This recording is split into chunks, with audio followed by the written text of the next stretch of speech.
네, 오늘은 에베소서부터 빌레몬서까지 이 바울의 서신서 이제 나머지 부분들을 한번 살펴보겠습니다. 네, 사도 바울이 세계 곳곳을 다니면서 복음을 선포를 할 때 또 여러 곳에서 이렇게 강제적으로 억류를 당하거나 또 감옥에 갇히는 일들이 많이 있었습니다. 그래서 그 빌립보라든지 예루살렘 그리고 가이사랴, 로마 이렇게 해서 여러 곳에서 사도 바울이 강제적으로 이렇게 억류를 당하는 때가 있었습니다. 특히 이제 그때 그냥 바울이 그때도 이제 사역을 신 것이 아니라 이때 이제 서신서를 써가지고 자신이 개척을 했던 그 교회들에게 또 개인들에게 이렇게 서신서를 보냈습니다. 그래서 이 옥중 서신이라고 하는 서신이 에베소서, 빌립보서, 골로새서 그리고 빌레몬서 이렇게 4권이 있습니다. 그러면 오늘은 에베소서부터 한번 살펴보겠습니다.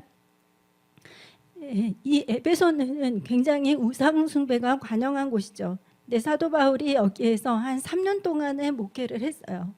그리고 본인이 이 에베소를 떠날 때에는 또 자신의 제자 디모데를 보내서 이렇게 또 사역을 하게 했죠.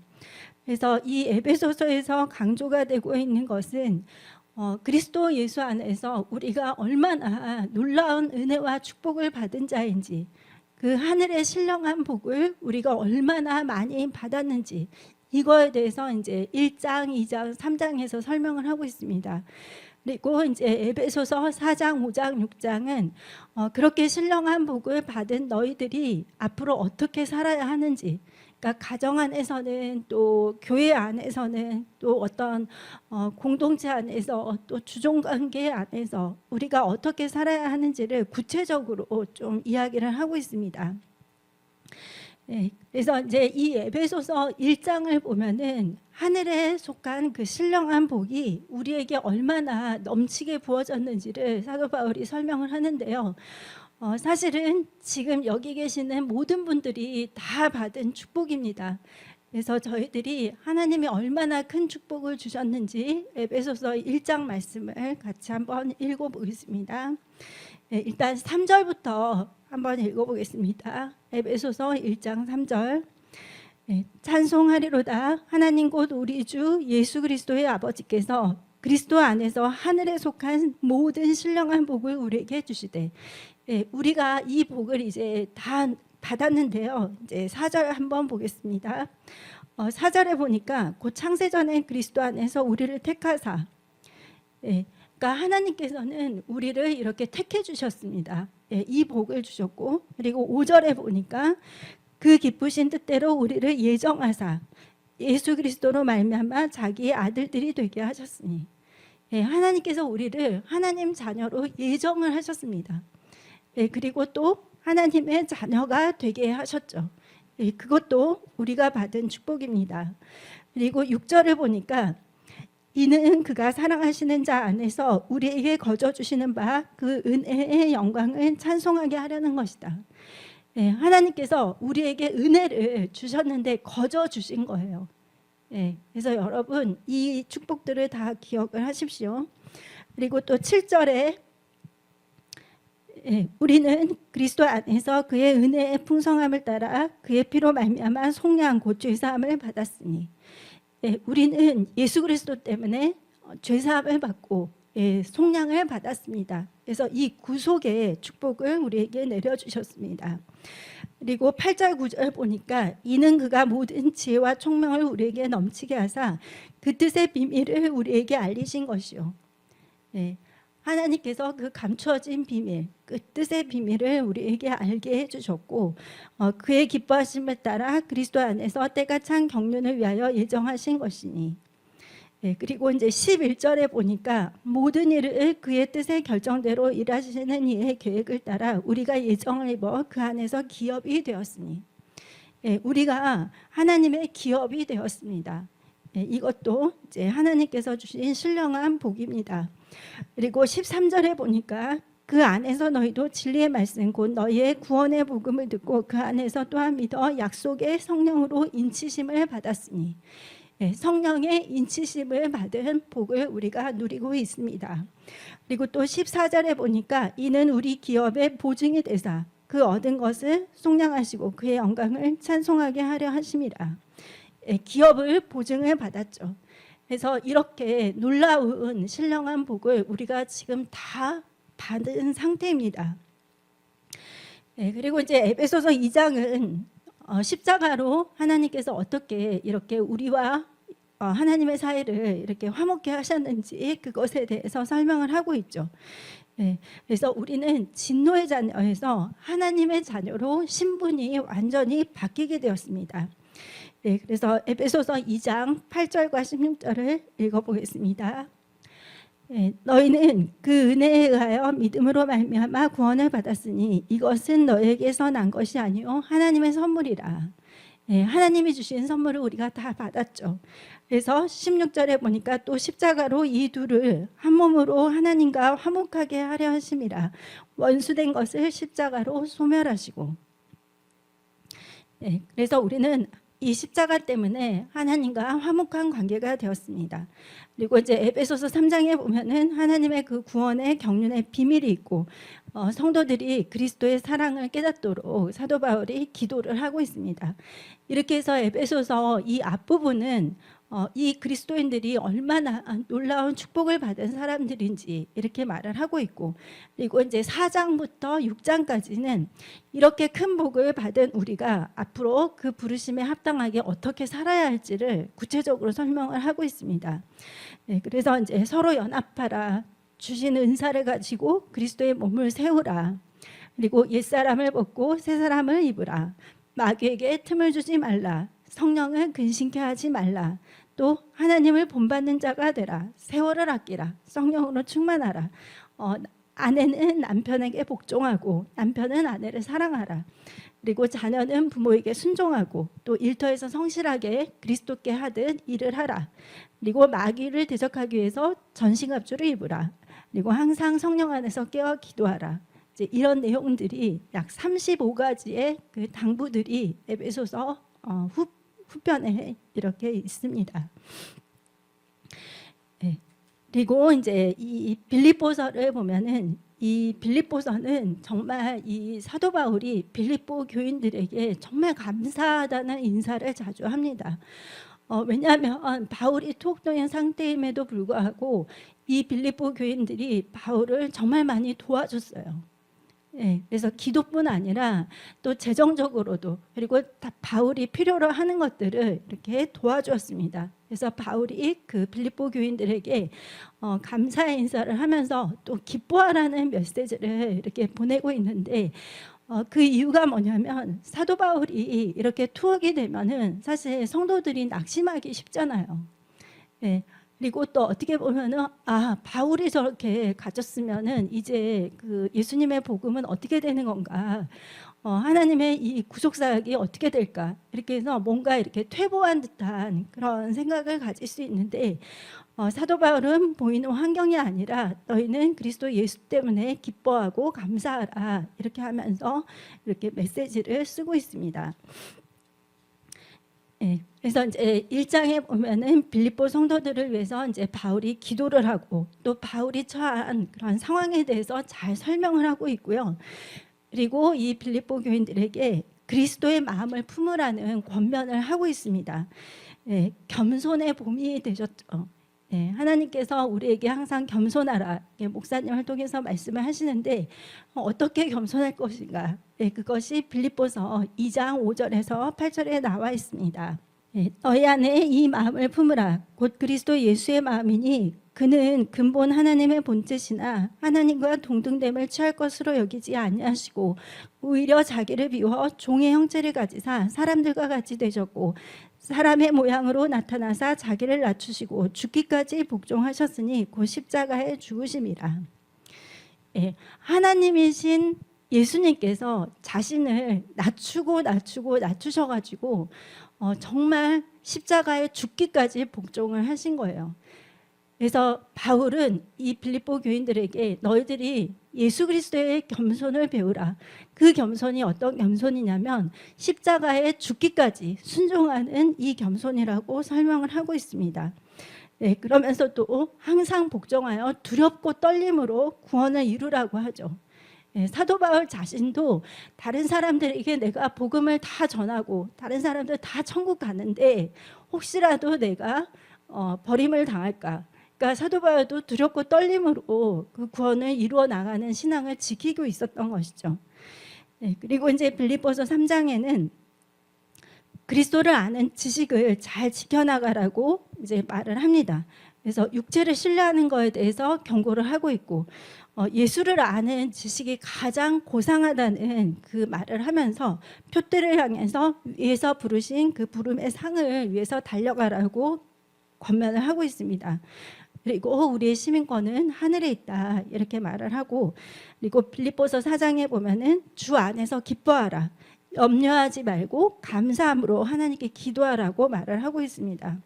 그러니까 우리가 빌립보서 4장 6, 7절 말씀을 이제 자주 인용을 하는데 사실 그것은 개인적인 어떤 근심, 염려 이제 이런 것들도 포함이 되었지만 빌립보 교인들의 입장에서 볼 때 정말 사도 바울이 이렇게 투옥이 됐을 때 하나님의 이 사역이 구속 사역이 어떻게 될 것인가 이런 거에 대한 그런 부분들도 있었는데 이제 그것에 대해서도 아무것도 염려하지 말고 하나님께 감사함으로 기도하라고 그렇게 권면을 하고 있습니다. 그리고 이제 골로새서를 보시면 골로새서는 이제 골로새 교인들에게 쓴 편지인데 이 교회는 에바브라가 세운 교회입니다. 네, 그래서 바울은 이 골로새 교회에 복음의 엑기스를 기록을 해서 보냅니다. 네, 그리고 두 가지 주제를 이렇게 전달을 하는데 첫 번째는 예수 그리스도의 복음을 깨달은 사람들이 그리스도 안에서 새 삶을 살아야 한다. 네, 이거를 말을 하고 두 번째는 이단과 거짓 교사들에 대한 문제에 대해서 이렇게 언급을 하고 있습니다.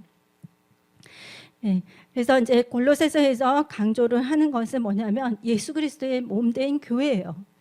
네, 우리 교회의 머리가 되신 분은 예수님이시죠. 네, 그렇기 때문에 우리는 이 머리 되신 그리스도께 항상 순종하는 삶을 살아야 합니다. 그래서 이 골로새서 이 1장과 2장 이 앞부분을 보면은 이제 골로새인들에게 바울이 감사하는 인사를 하고 있고 또 이제 바울이 그 골로새 교회를 위해서 기도를 하죠. 그리고 이제 그리스도에 대해서 설명을 할 때 어떻게 설명을 하냐면 이 그리스도는 하나님의 형상이시고 그리고 교회의 머리가 되시고 또 믿는 자를 구원하시는 분이시다.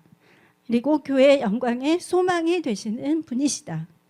그렇기 때문에 너희들은 그리스도 예수 안에서 뿌리를 박아서 어떤 속이는 자들 그리고 헛된 철학 또 사람들의 어떤 판단 부적절한 우상 숭배 또 세상의 초등학문을 따르는 것에 절대 속거나 그것을 따라가지 말라고 이렇게 권면을 하고 있습니다. 그러니까 이 당시에 이단들이 굉장히 여러 형태로 나타났는데 사실 그 중에는 유대의 그 율법주의도 있었어요. 예, 유대인들의 그 율법주의도 그리스도 예수 안에서 볼 때는 그것은 잘못된 것이죠. 그리고 또 그리스가 약간 그 헬레니즘 문화가 굉장히 우상 숭배가 강하잖아요. 예, 그리고 또 동양의 신비주의라든지 이런 것들이 이렇게 혼합 짬뽕이 돼서 교회 안에 흘러 들어올 수 있는 그런 요소들이 있었습니다. 그래서 이거에 대해서 좀 경고를 하고 있고요. 골로새서 이제 3장에서 4장을 보면은 위의 것을 생각하라고 이렇게 권면을 합니다. 저희들이 골로새서 3장 1절에서 2절을 같이 한번 보겠습니다. 네, 그러므로 너희가 그리스도와 함께 다시 살리심을 받았으면 위의 것을 찾으라. 거기는 그리스도께서 하나님 우편에 앉아 계시느니라. 위의 것을 생각하고 땅의 것을 생각하지 말라.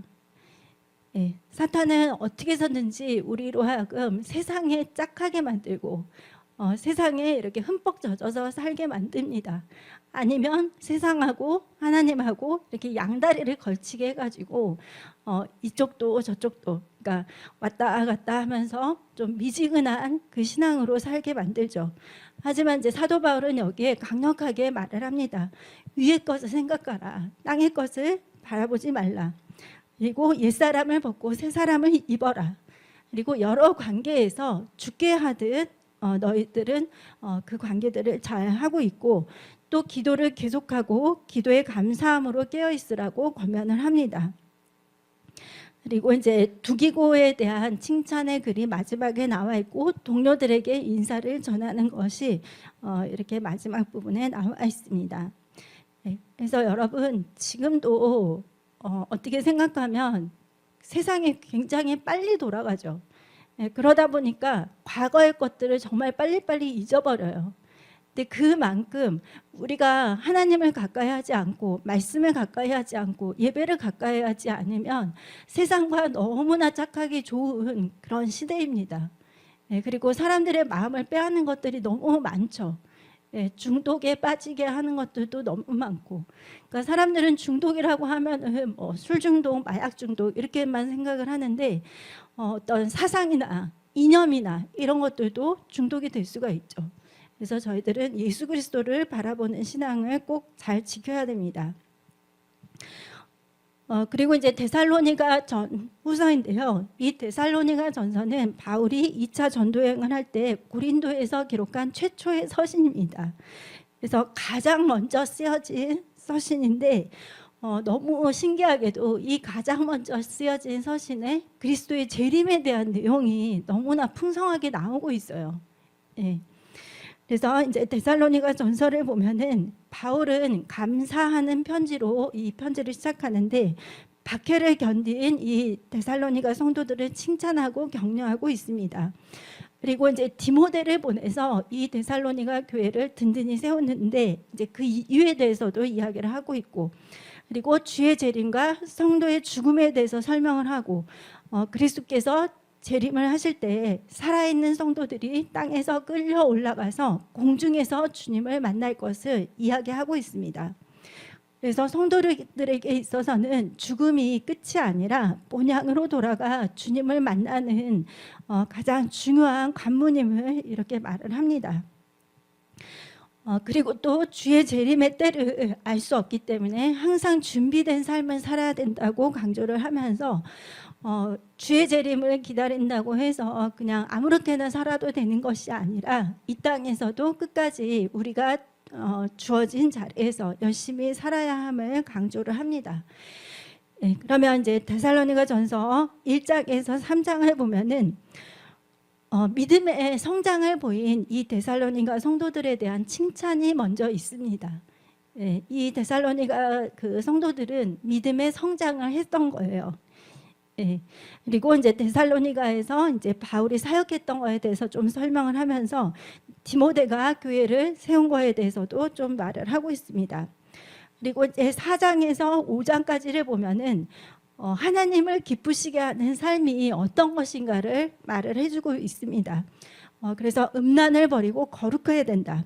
그리고 형제를 해하지 말고 서로 사랑해야 된다.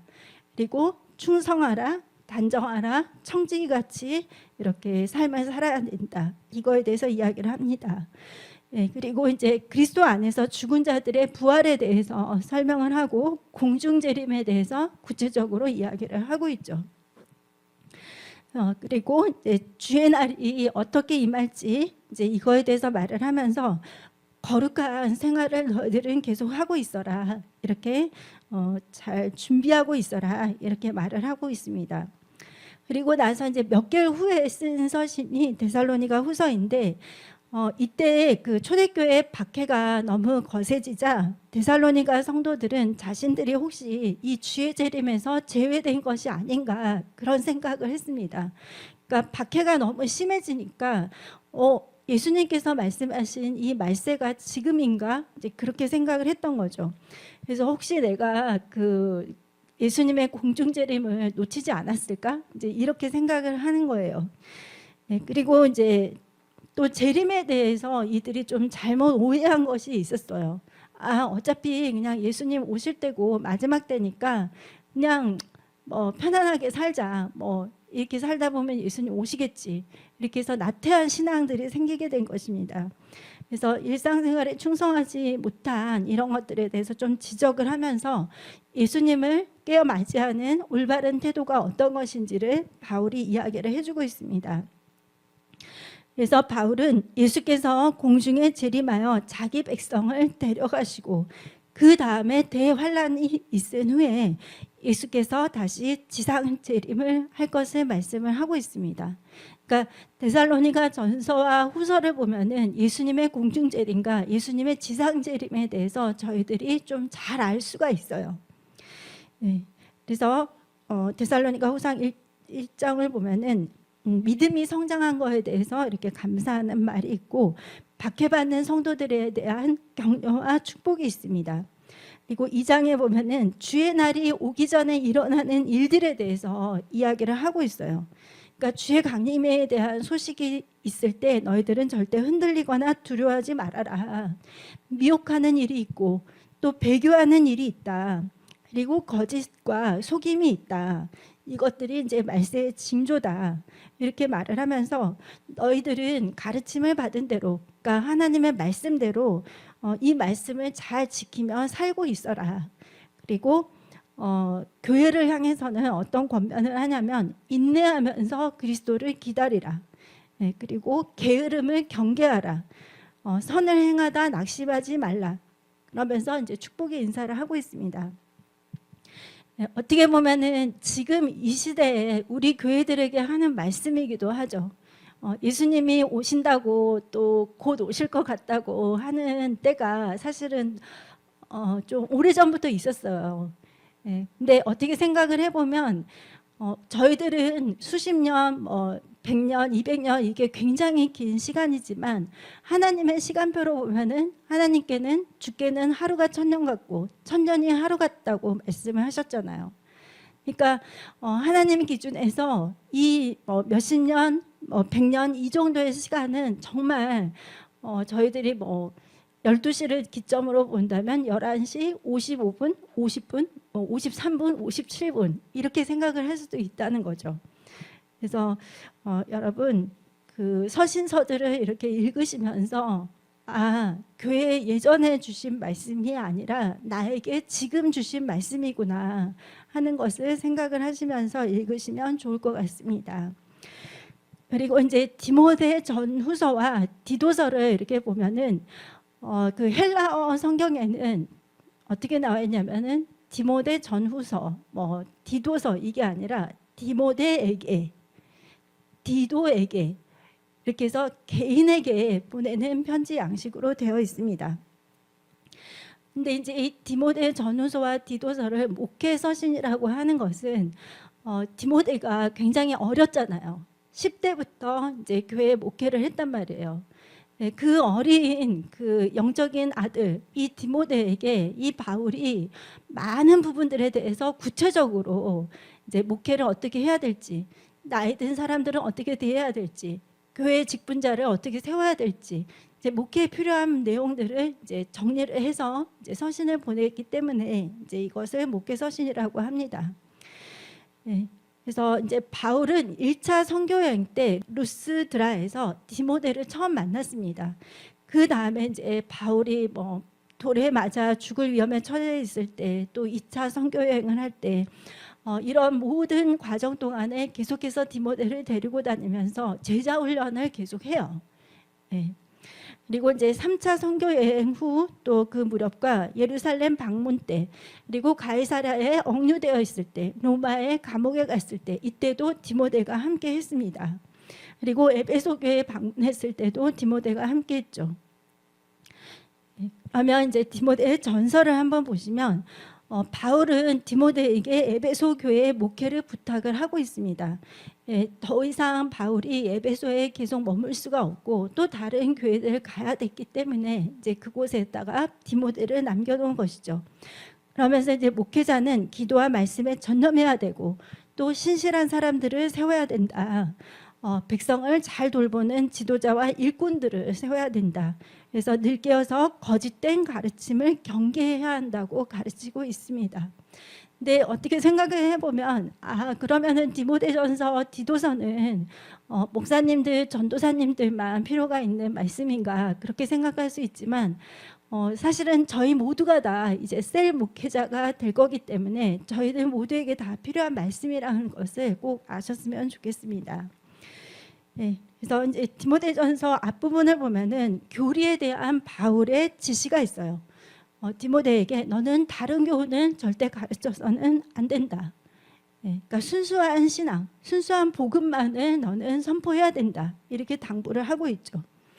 그리고 2장에 보니까 2, 3장에 보니까 이제 공적 예배를 드릴 때 기도를 어떻게 해야 될지, 그리고 감독의 자격은 어떤 사람을 세워야 될지, 집사의 자격은 어떤 사람을 세워야 하는지 이거에 대해서 이야기를 합니다. 그리고 이제 4장에 보면은 거짓 교사들에 대해서 설명을 하고 있는데 그 거짓 교사들이 나타나서 미혹하는 영과 또 귀신의 가르침을 가지고 사람들을 속이는 거예요. 또 뭐 혼인을 금하고 어떤 음식을 먹으면 안 되고 이렇게 해서 하나님 말씀과 상관없는 그런 것들을 알려주는 것이 있었습니다. 그래서 이런 자들을 경계하라고 말을 하고 있고, 그리고 이제 디모데에게는 하나님께서 너에게 주신 그 은사를 가볍게 여기지 말라고 당부를 합니다. 그러니까 나이가 어리지만 하나님은 디모데에게 은사를 주셨고 그 은사를 가지고 이 몸된 교회를 세우도록 그렇게 하셨기 때문에 너에게 주어진 그 은사를 가볍게 여기지 말라고 당부를 한 것입니다. 그래서 여러분 우리가 서로 다른 은사를 받아서 섬길 수 있어요. 그리고 우리는 예수님의 몸을 이루었기 때문에 누군가는 뭐 손, 누군가는 발, 누군가는 뭐 눈, 누군가는 귀 이렇게 해서 다 서로 각자 역할이 틀리거든요. 그래서 어떤 것은 더 좋고 어떤 것은 더 나쁘고 어떤 것은 더 하찮고 어떤 것은 더 귀하고 이렇게 말을 할 수가 없습니다. 그래서 우리 모든 몸의 지체가 건강하게 하나님 영광을 위해서 하나가 되어서 섬길 때 이 예수님의 몸된 교회가 건강하게 성장할 수가 있겠죠. 예. 그리고 이제 5장에 보면은 교회를 다스리는 거에 대해서 설명을 합니다. 성도를 대하는 목회자의 태도가 어떻게 해야 되고 또 과부를 대할 때, 장로들을 대할 때 이렇게 해서 어린 디모데에게 굉장히 상세하게 너가 아이든 과부들을 대할 때는 이렇게 해라. 또 연세 있는 그 남자 장로들을 대할 때는 이렇게 해라.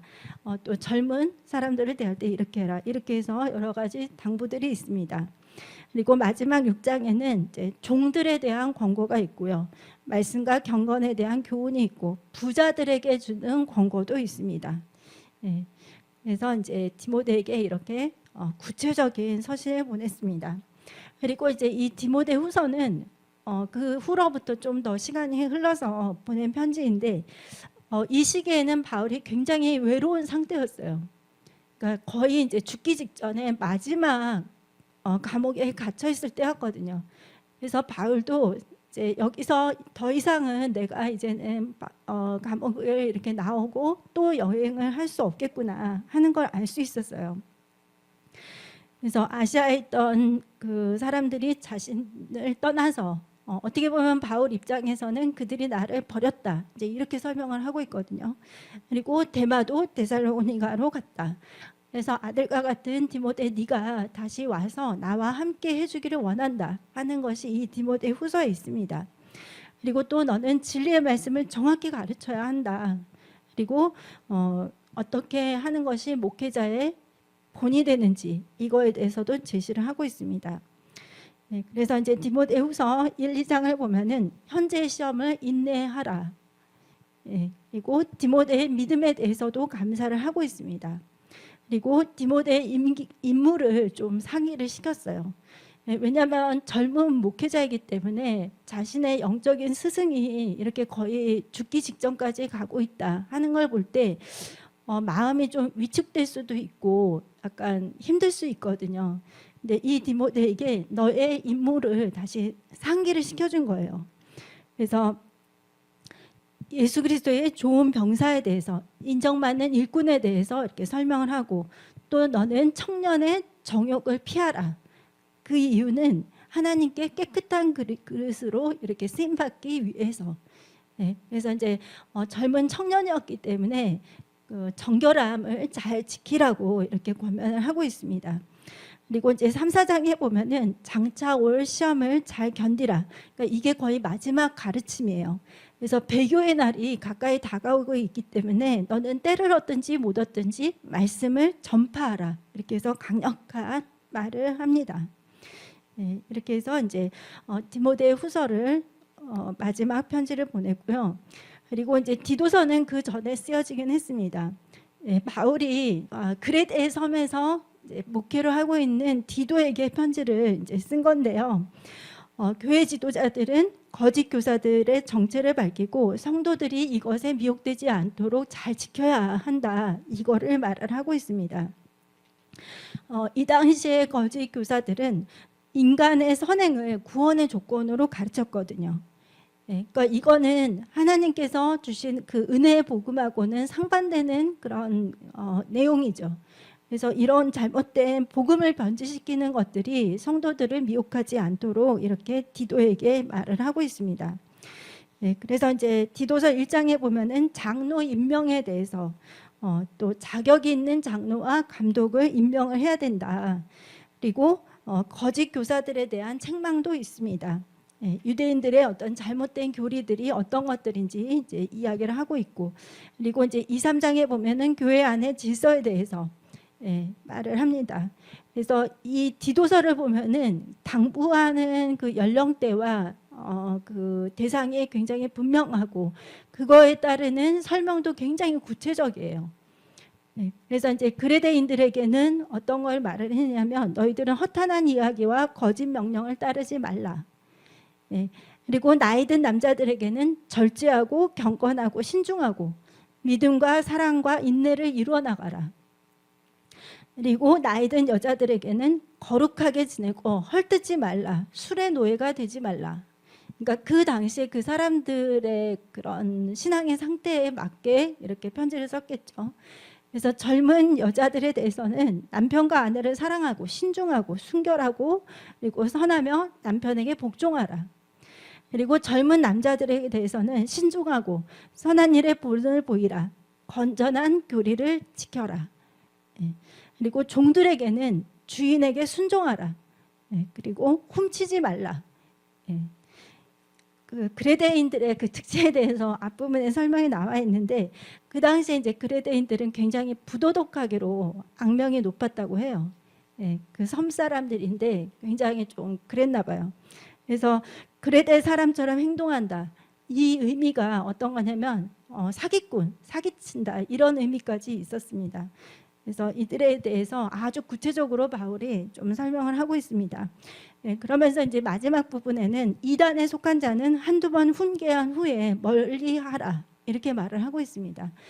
왜냐하면 그 이단의 교리들 때문에 계속해서 대화를 나누고 사귐을 갖다 보면은 안 좋은 영향을 받기 때문에 그래서 한두 번 훈계한 후에 멀리하라고 권면을 하고 있습니다. 그리고 마지막은 이제 빌레몬서인데요. 이제 빌레몬서는 이제 그 주인에게서 도망친 노예 오네시모가 이제 바울을 감옥에서 만난 거죠. 그러면서 이제 복음을 받아들이고 새로운 사람이 되어서 이제 그 주인인 빌레몬에게 편지를 쓴 거예요. 이 오네시모가 예전에는 너에게 해로운 사람이었지만 앞으로는 나의 지금에 있어서는 나의 신복이고 그리고 이거는 그 킹제임스 성경이었나? 그 원어 성경에 보면은 나의 심장 같은 사람이다. 이렇게 말을 해요. 그리고 사실 이 오네시모는 사도행전에 또 나오는데 굉장히 중요한 역할들을 또 그 이후에 많이 하거든요. 비록 신분은 노예 신분이었고 또 주인 것을 이렇게 훔치면서 안 좋은 상황에도 있었지만 결국은 거듭나면서 이제 하나님의 귀한 일꾼으로 쓰임 받았습니다.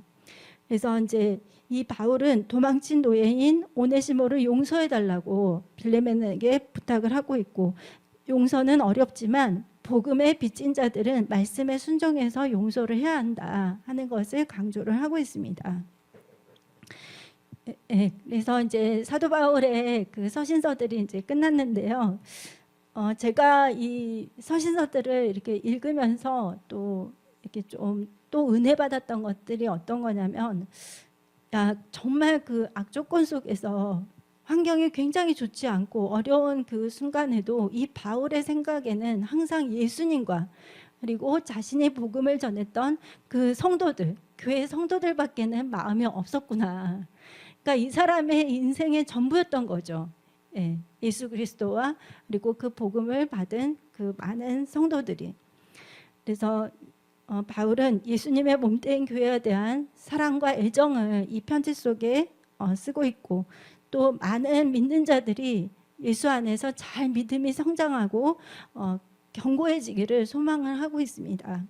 그리고 이제 당시에 여러 이런저런 이단들이 많았는데 이들 때문에 그 순수한 복음과 신앙이 흔들리지 않도록 바울이 이제 여러 차례 여러 교회에 이렇게 당부를 하고 있죠. 그리고 또 자신의 어떤 영적인 자녀, 제자와 같은 그런 디모데나 디도나 또 빌레몬이나 이런 여러 사역자들에게 애정을 가지고 또 이렇게 개인적인 편지를 보내기도 했습니다. 예, 그래서 저희들이 아까도 말씀드렸지만 이 모든 것들이 그냥 뭐 사도 바울의 사역은 그냥 뭐 지금의 목사님들이나 아니면 뭐 전문적으로 이렇게 사역을 하는 분들에게나 필요하지 않나 이런 생각을 할 수 있지만 절대 그렇지 않습니다. 예수님께서는 분명히 우리들에게 말씀하셨어요. 저희들이 마태복음 28장 19절에서 20절 말씀을 같이 읽겠습니다. 그러므로 너희는 가서 모든 민족을 제자로 삼아 아버지와 아들과 성령의 이름으로 세례를 베풀고 내가 너희에게 분부한 모든 것을 가르쳐 지키게 하라. 분명히 말씀을 가르쳐 지키게 하라고 했습니다. 그러면서 볼지어다 내가 세상 끝날까지 너희와 항상 함께 있으리라 하시니라. 그 당부의 말씀이 당시의 12제자 그리고 또 뭐 초대교회 성도들에게만 주신 것이 아니라 지금 현대를 사는 우리 모두에게 주신 말씀이기도 합니다. 그래서 여러분 한 영혼을 절대 가볍게 여기지 마시고요. 내 주변에 있는 그 한 영혼 그리고 내가 기도하고 있는 그 영혼들, 하나님께서 그 마음의 중심을 보시고 그들의 영혼권을 꼭 이루시고, 또 여러분들이 물론 뭐 개인적인 격차는 있겠죠. 어떤 성경적인 지식이나 여러 것 그런 것들이 있지만, 하지만 내가 가지고 있는 그 복음을 다른 사람들에게 이렇게 나눌 때 그 말씀이 살아서 역사를 하거든요. 그래서 여러분 지금 뭐 교회가 욕을 먹고 뭐 사람들이 교회를 싫어하고 뭐 제 주변에도 그런 사람들이 있어요. 굉장히 저희에 대해서 염려를 하더라고요. 저도 약간 막 뭐랄까 광화문 나와서 막 그런 쪽이 아닌가, 교회들은 다 그렇지 않은가, 이제 그렇게 생각하는 사람들이 있어요. 잘 모르는 분들은 그럴 수 있는데 저희들은 아니니까 순수한 복음을 가지고 정말 그들의 영혼의 구원을 위해서 기도를 하고, 그리고 또 기회가 주어질 때 그들에게 복음을 전해서 예수를 믿도록, 또 영적 기도도 여러분들이 잘 준비해서 때를 딱 얻게 되면은 얼른 이렇게 해서 영적 기도도 시키고, 이렇게 해서 여러분 우리가 한 걸음 한 걸음 또 내 주위에는 한 영혼 한 영혼을 복음을 전하고 그들을 위해서 기도를 하다 보면 하나님께서 분명히 반드시 우리가 기도하고 있는 그 부흥을 꼭 주실 것을 믿습니다. 기도하고 마치겠습니다.